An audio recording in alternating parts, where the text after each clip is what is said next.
एक बार नारद जी के मन में कृष्ण जी को लेकर एक अजीब भाव आया। उन्हें लगा कि ये छलिया रासलीला तो अच्छी कर लेते हैं, राजपाट भी संभाल लिया है, पर इतनी सारी रानियों और पटरानियों के साथ गृहस्थ आश्रम का निर्वाह कैसे करते होंगे। उनके मन में इच्छा जगी कि कृष्ण जी को देखा जाए, उनकी दिनचर्या क्या है, कैसे रहते हैं वो।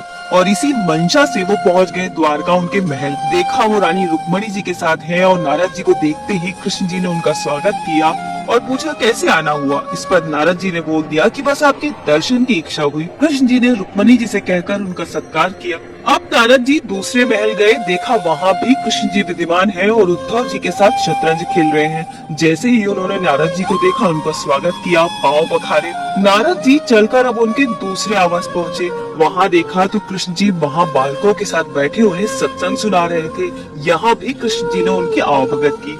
आगे गए तो देखा सत्यभामा जी के पैर से कांटा निकाल रहे हैं कृष्ण जी। यहाँ भी जैसे ही उन्होंने नारद जी को देखा, उनका स्वागत किया, आवभगत की। और इस तरह नारद जी जहाँ गए उन्होंने देखा कृष्ण जी गृहस्थ आश्रम के कार्यों में लीन हैं।